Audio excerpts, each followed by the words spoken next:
হ্যাঁ, তো আজকে লেকচার 4। আর এর আগে আমরা যেগুলো টপিক শেষ করছি ওইগুলো টপিক থেকেই কিছু এমসিকিউ আগে সলভ করি এমনিতেই, এরপরে আমরা নেক্সট টপিকে এখন যাব। হ্যাঁ, এটা বলো যে নিচের কোনটি বয়লের সূত্র প্রকাশ করে।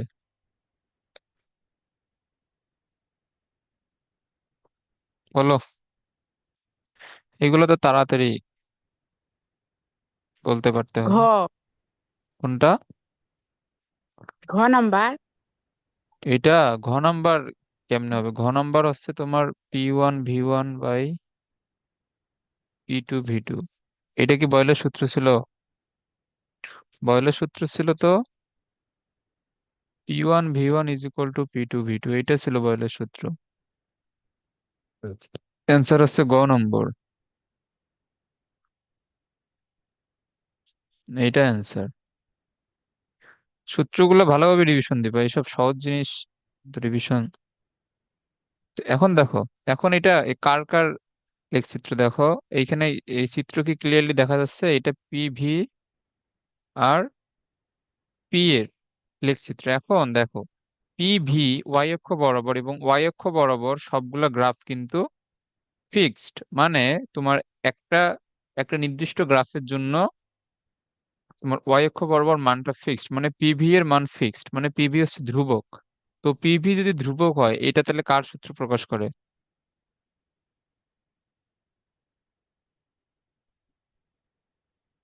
হুম?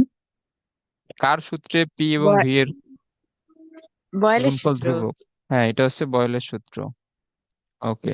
এখন এই যে আবার এই যে এই লেখচিত্রটা কোন সূত্র প্রকাশ করে? এখানেও পি এবং ভি এর মধ্যে সম্পর্ক, এবং পি ভি এর লেখচিত্রটা কেমন হয়? এটা একটা কার্ভ হয়, এটা আমরা জানি। এটাও হচ্ছে বয়লের সূত্রের লেখচিত্র। ওকে। এখন দেখো, এখন এই যে এইটা, এই লেখচিত্রটা কার? এটা হচ্ছে V1/P এর। এইগুলো তো মনে থাকা উচিত। আমরা তো জানি ভি সমানুপাতিক 1/P, বা V = K 1/P। ভি কে ওয়াই অক্ষ বরাবর লিখলে এইটা হয় MX টাইপের। তাহলে V ভার্সেস 1/P এর লেখচিত্রটা যাবে এইদিকে। কিন্তু এটাও যেহেতু ভি এবং পি এর মধ্যে সম্পর্ক প্রকাশ করে, সেহেতু এটাও হবে বয়লের সূত্র। এটা বুঝছো? হ্যাঁ। ওকে। এরপরেরটা অ্যান্সার বলো। চার্লসের।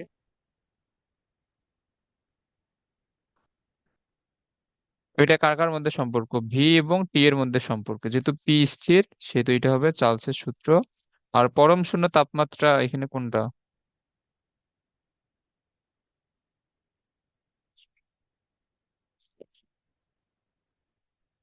কোনটা এখানে?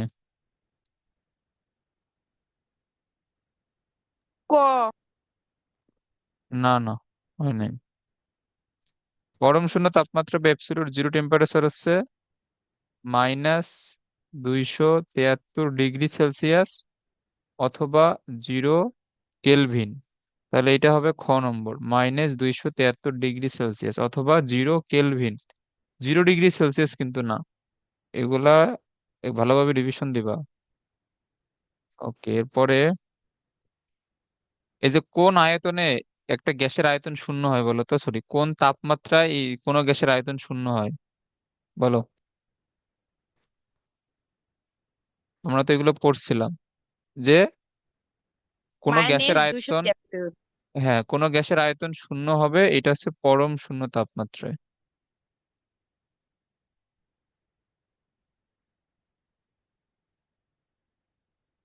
এগুলো কিন্তু সব বোর্ডে আসে এমসিকিউ, সহজ সহজ। আচ্ছা, আমরা তো এর আগের ক্লাসে আদর্শ গ্যাস সমীকরণ পড়ছি। এটা হচ্ছে পিভি ইকুয়াল ক টু এনআরটি। নাম্বার। আর আর আমরা এটা এখন পর্যন্ত পড়ি নাই। এটা গতীয় সমীকরণ, এটা হবে এটার অ্যান্সার খ নম্বর, কিন্তু এটা আমরা এখন পর্যন্ত এটা পড়ি নাই। আচ্ছা, এখন এসটিপি তে কোন গ্যাসের মোলার আয়তন কত? এসটিপি তে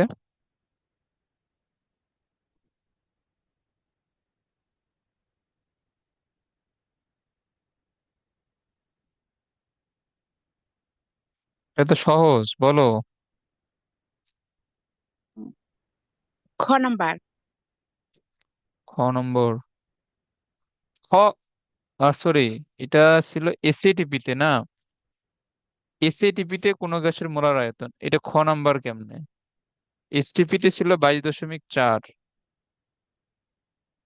এসটিপি তে ছিল 22.4 লিটার, আর এসএটিপি তে ছিল 24.789 লিটার। তাহলে এখানে যেহেতু বলছে এসএটিপি তে, সেহেতু এটা 24.789। তারপর এখন এটা বলো তাহলে এসটিপি তে 1 মোল সালফার ডাইঅক্সাইড গ্যাস। এখন এইখানে তোমাকে সালফার ডাইঅক্সাইড বলুক, হাইড্রোজেন বলুক, অ্যামোনিয়া বলুক, তারপর সালফিউরিক অ্যাসিড বলুক, যে কোনো কিছু এখানে বলুক বা অক্সিজেন বলুক, যাই বলুক না কেন, এসটিপি তে 1 মোল যে কোনো গ্যাসের আয়তন এই হবে 22.4 লিটার। এখন তোমাকে এখানে তো ডিরেক্ট 22.4 দিয়ে দিছে। এখন তোমাকে যদি 22.4 লিটার থেকে যদি অন্য কোনো এককে দিয়ে দিত, metre cube, decimetre cube, centimetre cube, millilitre, এগুলো আশা করি পারবা, যদি তোমার লিটার না দিয়ে অন্য কোনো একক দেয়। আর এই যে তোমার এই ঘনত্ব নির্ণয়ের সূত্র আমরা একটা কালকে পড়ছিলাম, এটা ছিল PM is equal to D R T. তাহলে ডি হচ্ছে এখানে ডেনসিটি বা ঘনত্ব, এটা হবে কত? পি এম হচ্ছে এখানে অ্যাটমিক মাস বা আণবিক ভর, PM divide by R T. তাহলে এখানে পিএম ডিভাইড বাই আর টি কোনটা আছে? এই যে পিএম ডিভাইড বাই আর টি। এখন এই যে আমরা তো এগুলো কালকে পড়ছি, লিটার অ্যাটমসফিয়ার এককে আর এর মান কোনটা বলো? ক নাম্বার। ক নম্বর। ওকে, হ্যাঁ এটা হচ্ছে, এটা ক নম্বর, ঠিক আছে। এইখানে তো তোমার 0.082, এটা তো এমনিতে দেখলেই বোঝা যাবে। বাট যদি তোমার দেখা যায় যে অনেক এমসিকিউতে মানটা ঠিক রাখতেছে, এখানে তোমার এককটা অনেক ই- ই- ইয়েতে দেখা যাবে চেঞ্জ করে দিচ্ছে, যে 0.82 লিখছে, লিটার এটিএম লিখছে, এখানে দেখা যাবে যে শুধুমাত্র মোল দিয়ে রাখছে পার কেলভিন, অথবা মোল ইনভার্স, তারপর শুধুমাত্র কেলভিন দিয়ে রাখছে। তো এইসব খেয়াল রাখবো। তো এগুলো সহজ এমসিকিউ, আগের আগের ক্লাস যদি রিভিশন দাও এগুলা সবগুলাই পারা উচিত। ওকে, এরপরে আসছে বোল্টজম্যান ধ্রুবক। বোল্টজম্যান ধ্রুবক হচ্ছে, বোল্টজম্যান যে কনস্ট্যান্ট, এটাকে কি এ দ্বারা প্রকাশ করা হয়?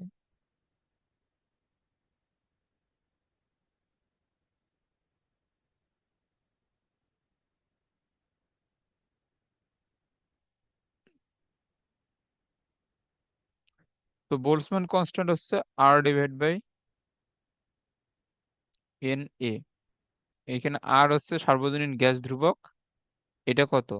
এটা হচ্ছে 8.314, মানে যেটা এসআই এককে মান, এটার একক কি ছিল? জুল পার মোল পার কেলভিন, এটা ছিল না?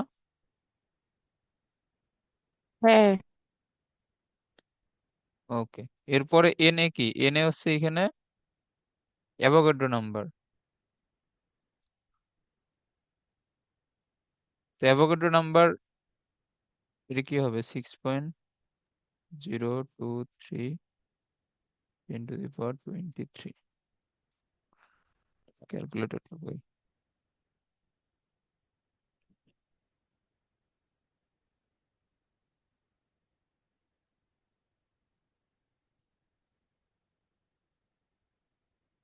এটা হয় কত? 8.314 ডিভাইড বাই 6.023, এটা হচ্ছে 1.38। এই মানটা মুখস্থ রাখবা, 1.38 10^-23। এর একক কি হবে? এর একক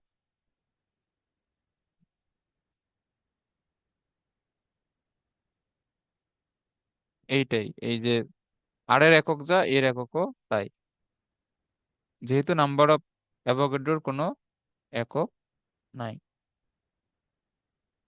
ওকে, তাহলে এটা তোমার যদি এই মানটা মনে নাও থাকে, তাহলে তুমি সূত্রটা মনে রাখবা, K is equal to R divide by N A, অর্থাৎ সার্বজনীন গ্যাস যে ধ্রুবক, এটাকে তুমি যদি অ্যাভোগাড্রো নাম্বার দ্বারা ভাগ করো, তাহলে বোল্টজম্যান যে কনস্ট্যান্ট ওইটা পেয়ে যাবে। ওকে, আর 1.38 10^23 এটা চাইলে মুখস্থ রাখতে পারো। আচ্ছা,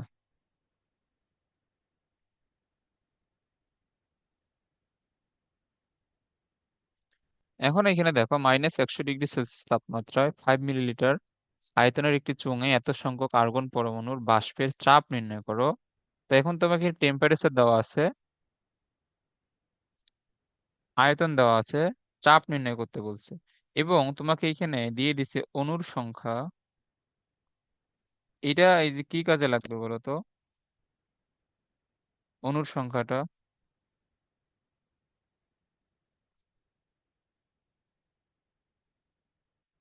বলো।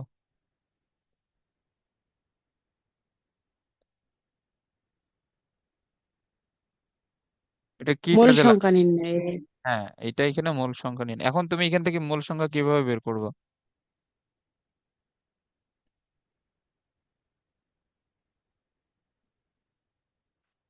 এখান থেকে মূল সংখ্যা কিভাবে বের করবে?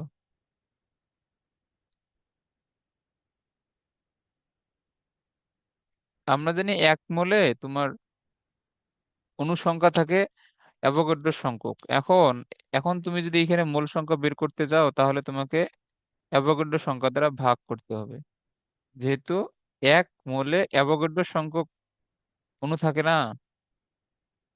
তাহলে তুমি যদি এত হ্যাঁ, সংখ্যক অণু থেকে মূল সংখ্যা বের করতে চাও তাহলে অ্যাভোগাড্রো নাম্বার দ্বারা ভাগ। ওকে, তাহলে এটা হবে 4.98 এত মোল। এখন যে সূত্রটা PV is equal to N R টি।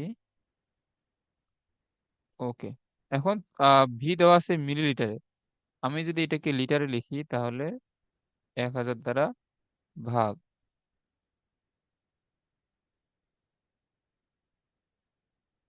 এখন যদি তুমি এখানে আর এর মানটা 0.082 লেখো, আর টি কত, -100°C, -100°C 273 যোগ করলে কত হবে? 173 কেলভিন। তাহলে এখানে পি এর মান কোন এককে আসবে?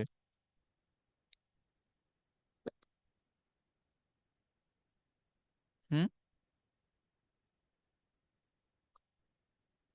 প্যাসকেল। না না, কালকে এটা এত সুন্দরভাবে বুঝলাম আমি। এইখানে দেখো, এইখানে ভি এর মান দেওয়া 5 মিলিলিটার, আমি এটাকে 1000 দ্বারা যখন এটাকে ভাগ করছি তখন এটা কোন একক হয়েছে? এখানে লিটার হয়েছে না? এখন এটা তোমার লিটার। হ্যাঁ। আর এখন আমি এখানে আর এর মান লিখছি 0.082, মানে এটা লিটার অ্যাটমসফিয়ার এককের মানটা, তাহলে পি এর মান কোন এককে আসবে? অ্যাটমসফিয়ার বা এটিএম এককে। হুম।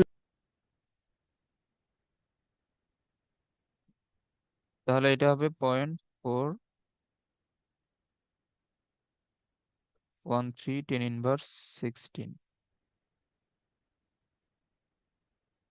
এত এটিএম। ওকে,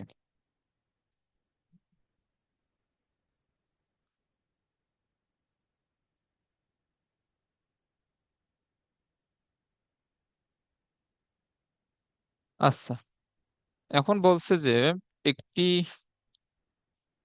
শূন্য সিলিন্ডারে 2 গ্রাম হাইড্রোজেন এবং 2 গ্রাম ডিউটেরিয়াম।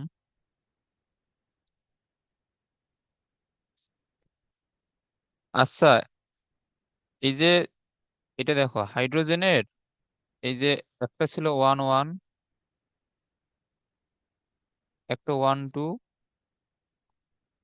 আর একটা 1 3, এটা না, এর মধ্যে এইটা ছিল প্রোটিয়াম, এইটা ডিউটেরিয়াম, এটা ছিল ট্রিটিয়াম না।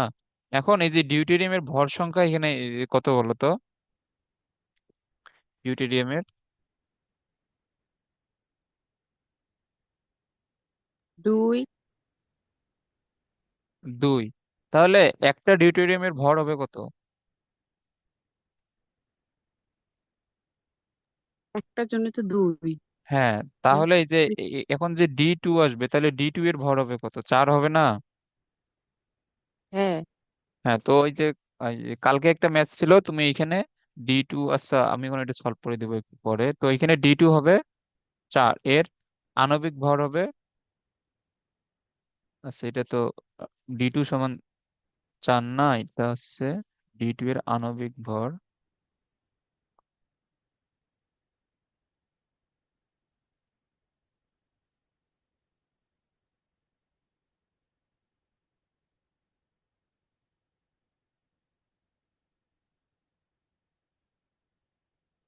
এম সমান হচ্ছে 4, যেহেতু এটা আণবিক ভর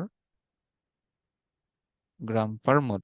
এখন দেখো, একটি শূন্য সিলিন্ডারে 2 গ্রাম হাইড্রোজেন এবং 2 গ্রাম ডিউটেরিয়াম গ্যাস 300 কেলভিন উষ্ণতায় প্রবেশ করানোর পরে মুখ বন্ধ করা হলো। তাহলে এখন এইখানে হাইড্রোজেনের জন্য, তাহলে ওই গ্যাস পাত্রে মোট কি পরিমাণ গ্যাস আছে? তুমি হাইড্রোজেনের মোল সংখ্যা বের করো। 2 ÷ 2, এটা হবে 1 মোল। আর ডিউটেরিয়ামের জন্য এটা কি হবে? 2 গ্রাম আণবিক ভর 4, তাহলে 0.5 মোল। তাহলে ওই গ্যাস পাত্রে মোট গ্যাস আছে কয় মোল? মোট গ্যাস এন হবে কত? 1.5 মোল। ওকে। এখন সিলিন্ডারটার আয়তন, এখন সিলিন্ডারের আয়তন যা, একটা জিনিস বলো, সিলিন্ডারের আয়তন যা, ওই গ্যাস পাত্রে এই গ্যাসের মোট আয়তন কি হবে? সিলিন্ডারের আয়তনেরই সমান হবে, কারণ আমরা জানি গ্যাসগুলা যে পাত্রে থাকে ওই পাত্রের মোট আয়তন দখল করে। তাহলে এখানে ভি হচ্ছে 10 লিটার, টি দেওয়া 300 কেলভিন। এখন তুমি চাপের মানটা বের করো।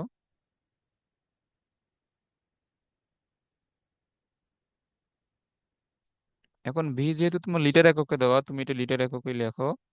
তাহলে এটা লিটার এককে লিখলে আর এর মানটা লিটার অ্যাটমসফিয়ারের যে মানটা ওইটা ইউজ করলে হয়ে যাবে।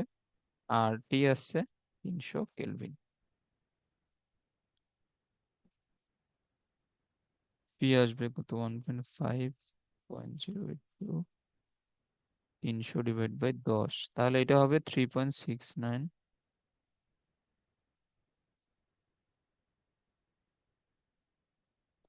এত এটিএম, এটা বুঝছো? হ্যাঁ, ওকে।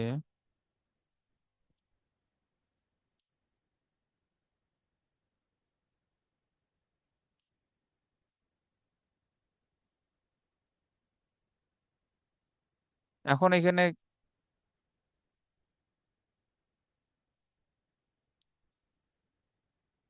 এখন এখানে বলছে যে 25 ডিগ্রি সেলসিয়াস টেম্পারেচারে তাপমাত্রা দেওয়া আছে, চাপ দেওয়া আছে, গ্যাসের ঘনত্ব দেওয়া আছে, আণবিক ভর।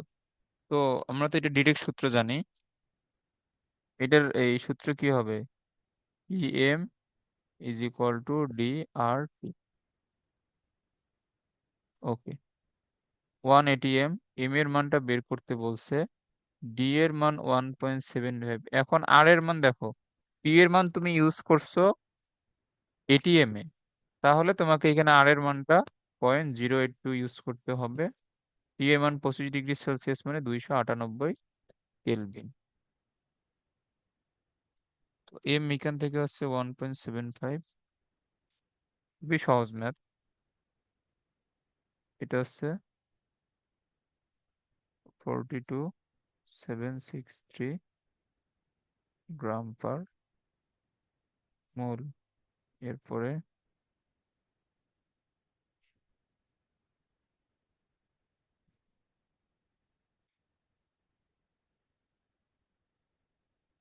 আচ্ছা, 30 ডিগ্রি সেলসিয়াস তাপমাত্রা এত চাপে কোনো গ্যাসের মোলার ভর, আচ্ছা এটা তুমি নিজে করিও, কারণ এইখানে পি দেওয়া, পি দেওয়া। এখন পিটাকে তোমাকে 760 দ্বারা ভাগ করে এটিএম এ নিয়ে যাওয়া লাগবে। তারপরে এখানে মোলার ভর বা এই এম দেওয়া, এবং তোমাকে এখানে ডি এর মানটা বের করতে বলছে, জাস্ট আগের ম্যাথটার মতোই।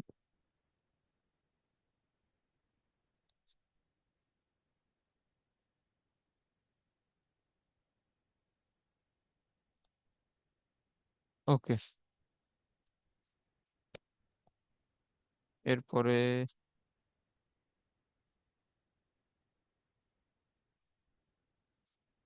এরপরে কি বলছে, এ গ্যাসে অণুর সংখ্যা তো, এ হচ্ছে এটা 30 ডিগ্রি সেলসিয়াস, 300 মিলিমিটার মার্কারি চাপ, 800 মিলিলিটার আয়তন।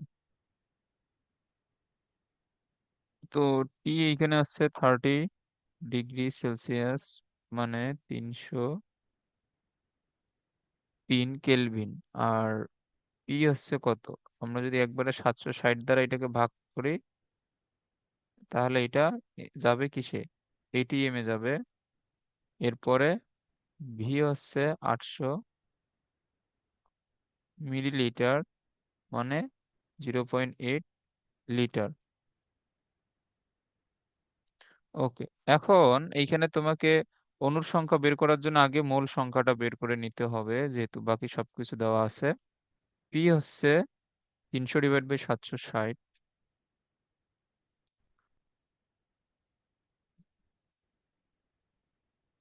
3947, এটা হচ্ছে কত, 0.8 এর মান। এখন দেখো পি যেহেতু লিখছি এটিএম এ, ভি লিখছি লিটারে, এটা 0.082, আর টি হচ্ছে 303 কেলভিন।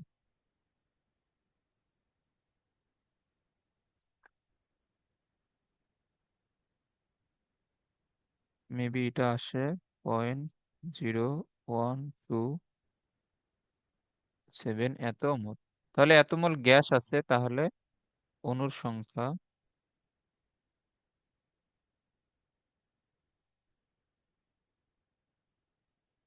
কি হবে, এটা ইন্টু অ্যাভোগাড্রো নাম্বার, তাহলে এটা হয় 7.655 × 10⁻²১। এগুলা তুমি নিজে নিজে আবার ক্যালকুলেশন করবা, বা এই ক্লাসে আমার সাথে সাথে এগুলা ক্যালকুলেশন করবা। যদি কোথাও ক্যালকুলেশন ভুল হয়, ওগুলো তুমি নিজে পরে ঠিক করে নিও, যদি এখন কোথাও ভুল হয় কোথাও। আচ্ছা, এখন এখানে সেম জিনিস, এ গ্যাসে অণুর সংখ্যা, টেম্পারেচার দেওয়া আছে, পি দেওয়া আছে, ভি দেওয়া আছে, এন বের করে অণুর সংখ্যা বের করবা।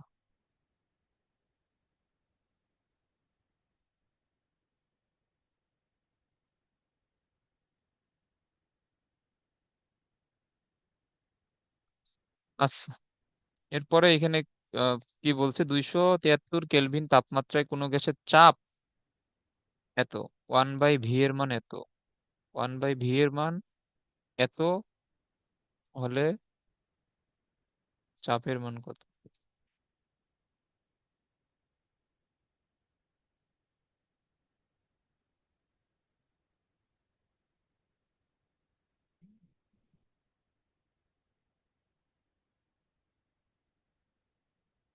273 কেলভিন তাপমাত্রায় কোনো গ্যাসের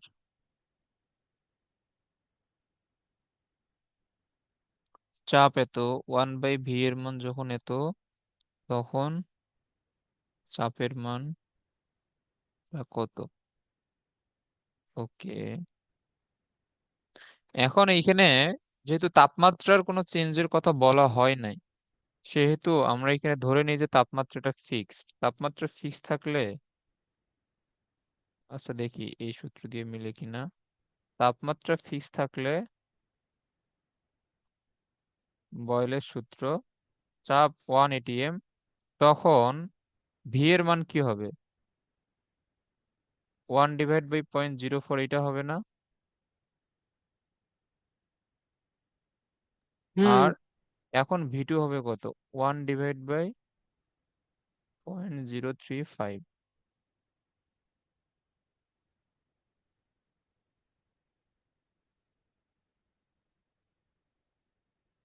0.035 / 0.04।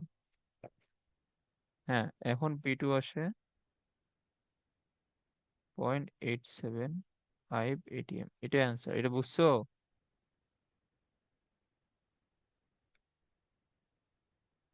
হ্যাঁ।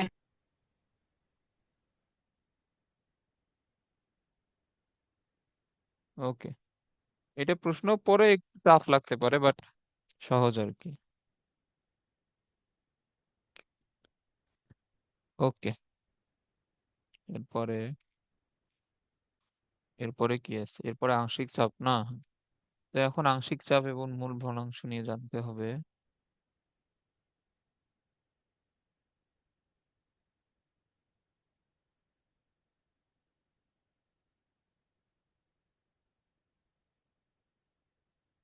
আচ্ছা দেখো, আংশিক চাপের সংজ্ঞাটা আগে লিখি। এটা একটু একটু বড় আছে।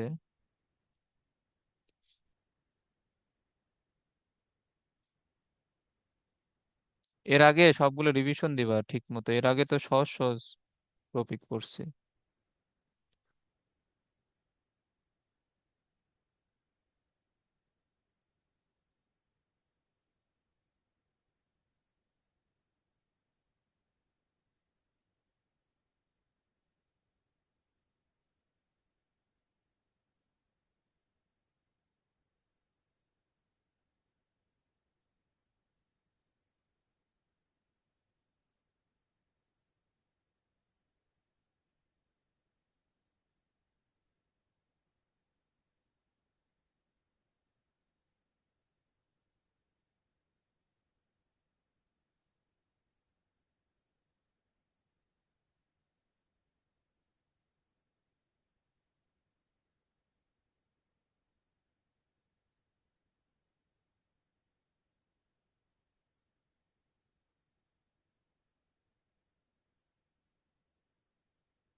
ওকে, এখন এখানে দেখো যে কোনো একটি নির্দিষ্ট তাপমাত্রায় পরস্পর বিক্রিয়াহীন কোনো গ্যাস মিশ্রণের একটি উপাদান গ্যাস ওই তাপমাত্রায় ওই মিশ্রণের সমস্ত আয়তন দখল করলে যে চাপ প্রয়োগ করবে তাকে ওই উপাদান গ্যাসের আংশিক চাপ বলে। ওকে, এখন এখানে তোমার প্রথম শর্ত হচ্ছে, ধরো এটা একটা গ্যাসের মিশ্রণ, যে এখানে অনেকগুলা গ্যাস আছে। ধরো এ একটা গ্যাস, বি একটা গ্যাস, সি একটা গ্যাস, ডি একটা গ্যাস। তো এখন এই পাত্রের মোট আয়তন হচ্ছে ধরো যে ভি লিটার, এটা হচ্ছে মোট আয়তন।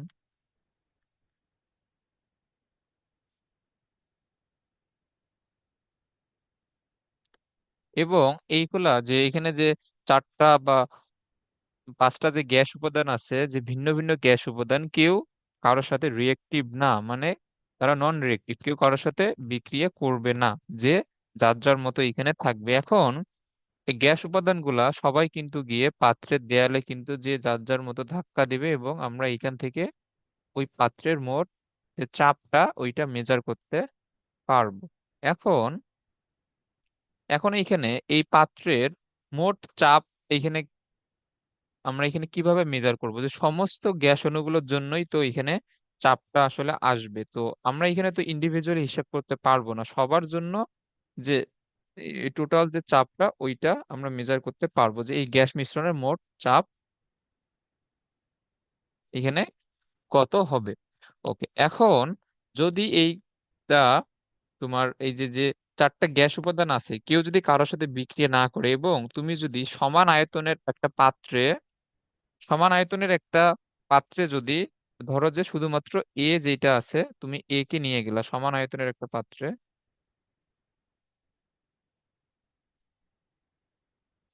এরও আয়তন ভি লিটার।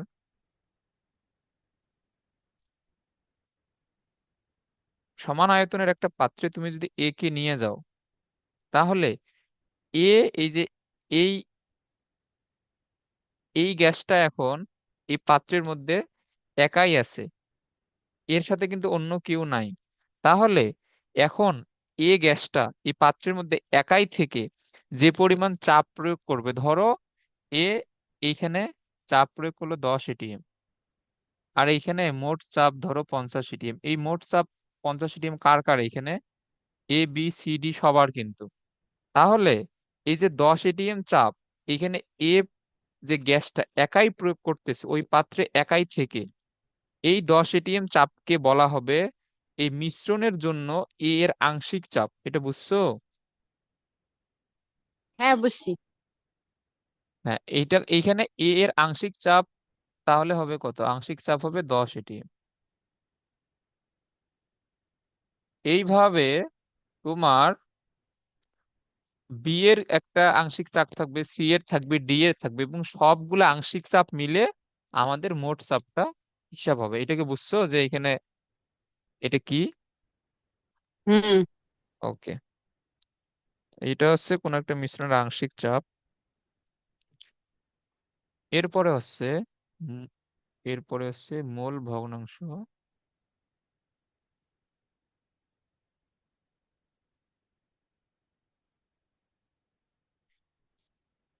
ওকে, মোল ভগ্নাংশ হচ্ছে তোমার এইখানে যতগুলো গ্যাস উপাদান আছে তাদের মোট মোল সংখ্যা, এবং মানে মোল ভগ্নাংশ হচ্ছে একটা নির্দিষ্ট গ্যাস উপাদানের হয়। ধরো যে তুমি এ গ্যাসের জন্য মোল ভগ্নাংশ কাউন্ট করতে চাও, তাহলে এ গ্যাসের মোল ভগ্নাংশ হবে এ গ্যাসের মোল সংখ্যা ডিভাইড বাই সবগুলা গ্যাসের মোট মোল সংখ্যা।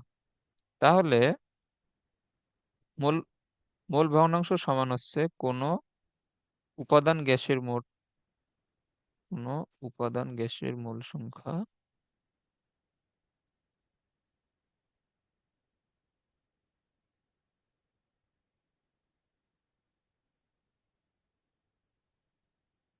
ডিভাইড বাই মিশ্রণের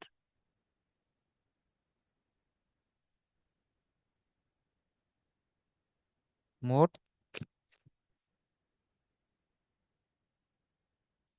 মোল সংখ্যা। ওকে, এটা হচ্ছে মোল ভগ্নাংশ, আর এটা হচ্ছে আংশিক চাপ।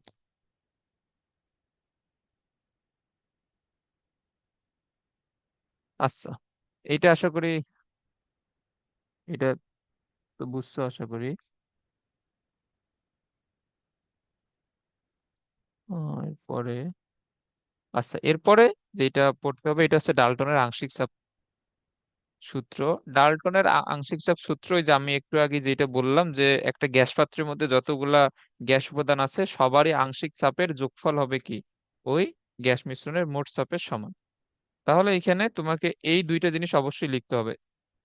একটা হচ্ছে নির্দিষ্ট তাপমাত্রা, আর একটা হচ্ছে পরস্পর বিক্রিয়াহীন হইতে হবে। যদি কোনো গ্যাস উপাদান পরস্পর বিক্রিয়া করে তাদের জন্য কিন্তু এইসব সূত্র প্রযোজ্য হবে না। তাহলে অবশ্যই পরস্পর বিক্রিয়াহীন হইতে হবে। কোনো গ্যাস মিশ্রণের মোট চাপ কি হবে? ওই তাপমাত্রায় উপাদান গ্যাসসমূহের মানে সবগুলোর আংশিক চাপের যোগফলের সমান। এটা তো একটু আগেই তো বললাম। এইটা হচ্ছে ডাল্টনের আংশিক চাপ সূত্র। ওকে, এখন এই যে এইটা যদি একটা গ্যাস পাত্র হয়, এই গ্যাস পাত্রের মধ্যে অনেকগুলো গ্যাস উপাদান আছে। ধরো একটা এ, একটা বি, একটা সি। তো এই তিনটা গ্যাস উপাদান আছে এই গ্যাস পাত্রের মধ্যে। তাহলে এখন আমরা কিছু জিনিস ধরে নেই। তাহলে এইখানে মিশ্রণের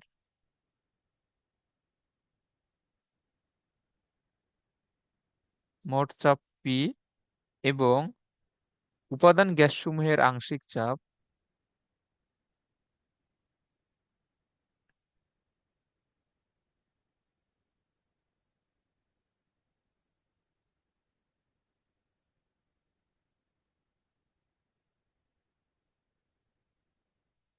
উপাদান গ্যাসসমূহের আংশিক চাপ এখানে কি হবে?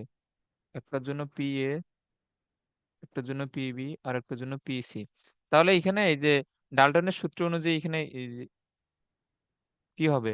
মোট চাপ আংশিক চাপগুলার সমষ্টির সমান। এটা তো সূত্র থেকেই আসে। ওকে, এটা বুঝছো? হ্যাঁ, বুঝছি। ওকে, এখন দেখো, এখন এই যে NH3 একটা গ্যাস, এই সিএলও একটা গ্যাস, এদের জন্য এই ডাল্টনের আংশিক চাপ সূত্র প্রযোজ্য হবে না। কেন বলো তো?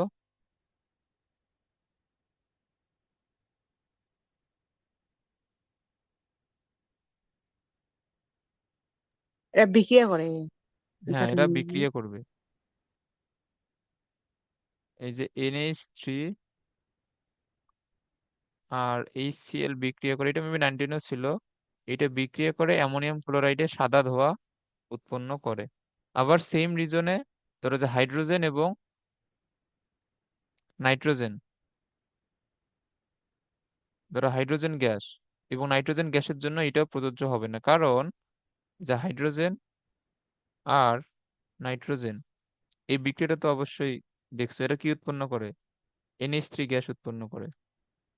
সমতা করার নিয়ম তো জানোই, তুমি যদি এখানে 2 দাও তাহলে নাইট্রোজেন 2টা এখানে হবে 3।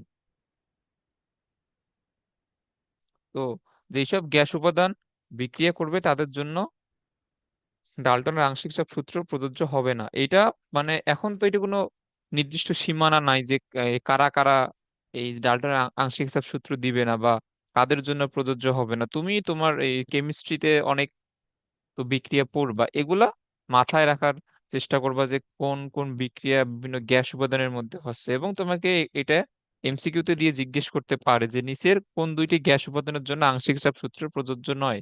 তো এমন একটা অপশন থাকবে, তোমার অবশ্যই দেখবা যে দুইটা পরিচিত অপশন আছে যে দুইটা গ্যাস উপাদান বিক্রিয়া করে। তো যারা বিক্রিয়া করবে তাদের জন্য ডাল্টনের আংশিক চাপ সূত্র প্রযোজ্য হবে না। ওকে, এগুলো আশা করি এগুলো বুঝছো। হ্যাঁ, এরপরে পড়ে যাই। এরপরে যেটা পড়তে হবে এটা হচ্ছে মোল ভগ্নাংশ এবং আংশিক চাপের মধ্যে সম্পর্ক।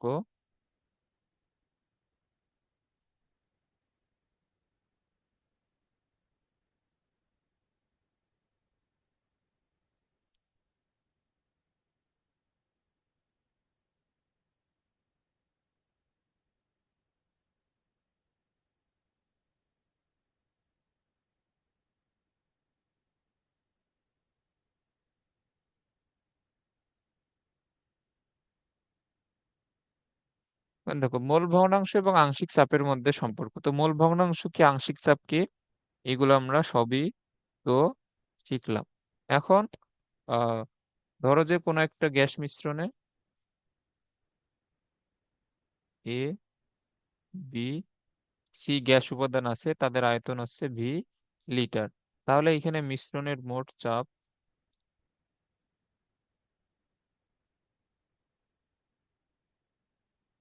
মিশ্রণের মোট চাপ P, আর যেগুলা গ্যাস উপাদান আছে উপাদান গ্যাসের আংশিক চাপ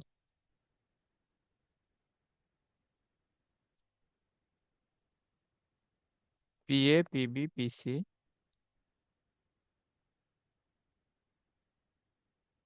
তাহলে আমরা জানি ডাল্টনের সূত্র অনুযায়ী P = PA, PB, PC। এটা আমরা জানি। দাঁড়াও, এটা সময় শেষ।